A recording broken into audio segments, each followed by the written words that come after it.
Je veux vous parler aujourd'hui de la façon de gérer les personnes difficiles. Peu importe si nous sommes gentils ou non, vous rencontrerez des personnes avec lesquelles il est difficile de s'entendre. Des personnes qui peuvent vous énerver, un collègue jaloux, un voisin impoli, un parent qui n'est pas pour vous. La façon dont vous gérez les personnes difficiles déterminera votre niveau de réussite. Si vous traitez les gens de la même manière dont ils vous ont traité, alors vous serez coincé. S'ils sont irrespectueux et que vous l'êtes en retour, cela vous empêchera d'aller plus loin. Les Écritures disent que l'on surmonte le mal par le bien. L'on ne surmonte jamais l'irrespect par l'irrespect. On n'avance jamais en faisant aux autres ce qu'ils vous ont fait. C'est un test de votre caractère. Serez-vous la plus grande personne, ignorerez-vous l'insulte, resterez-vous sur la bonne voie et ne vous laisserez-vous pas entraîner dans un conflit?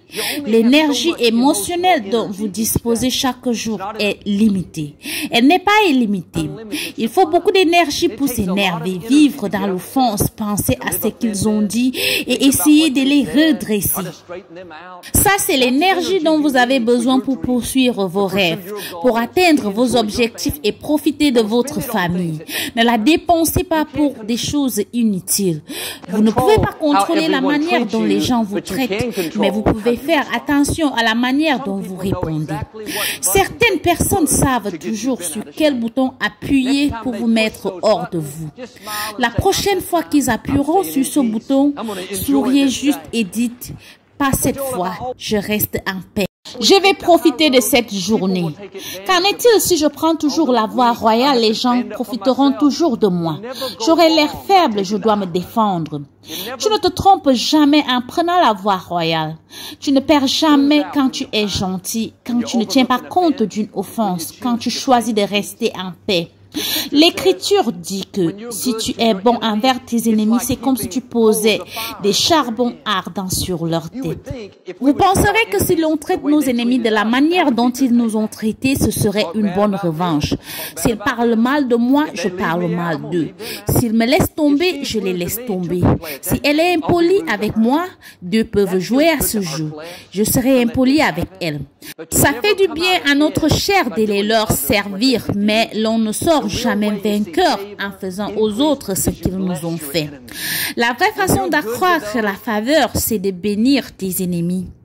Quand tu es bon envers ceux qui ne le sont pas envers toi, non seulement tu seras élevé plus haut, mais Dieu s'occupera de ceux qui ne te traitent pas bien.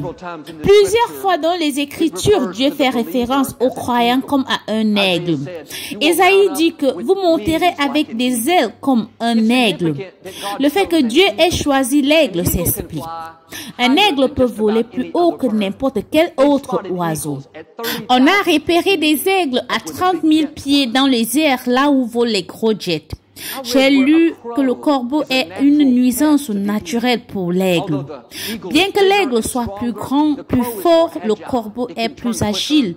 Il peut tourner plus vite, manœuvrer plus vite. Et parfois, pour embêter l'aigle, le corbeau va juste le suivre pour l'embêter et lui causer des problèmes. L'aigle pourrait essayer de se battre, se tourner et dire « Je suis plus gros que ce corbeau, plus grand que ce corbeau, je vais lui montrer qui je suis. » Mais plutôt, lorsque l'aigle est fatigué des troubles causés par le corbeau, il n'essaye pas de le surpasser en se déplaçant de gauche à droite.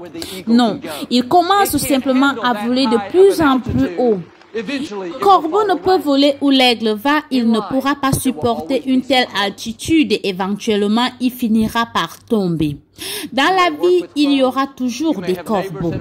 Vous travaillerez peut-être avec des corbeaux, vous aurez peut-être des voisins qui sont des corbeaux, vous serez peut-être assis à côté d'un corbeau en train de rire. Ils ne le sauront pas.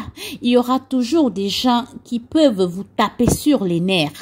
Des gens qui pensent avoir pour vocation dans la vie de vous ennuyer, vous irriter, vous pousser à bout.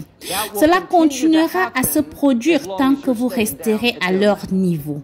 Vous vous énervez, restez appâté dans les conflits, peut-être offensé. Vous devez réaliser que vous êtes un aigle. Pour se débarrasser des corbeaux, l'aigle ne s'engage pas avec eux, mais il monte au plus haut. Ne fais pas attention à ce qu'ils disent. Arrête de lire les commentaires négatifs. Ne laisse pas l'offense descendre dans ton esprit. Si tu le fais, tu seras noyé dans le conflit. Tu es un aigle, tu n'es pas censé te battre avec des corbeaux. Tu n'es pas censé être contrarié par des poulets qui s'occupent des choses qui n'ont pas d'importance.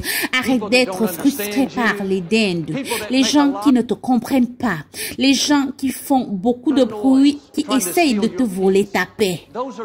Ça, ce sont des distractions qui essayent de vous faire dévier de votre route et qui vous font perdre le temps et l'énergie dont vous avez besoin pour poursuivre vos objectifs. Vous ne pouvez pas empêcher les corbeaux de chanter. Vous ne pouvez pas empêcher les poulets de picorer, les gens impolis d'être impolis.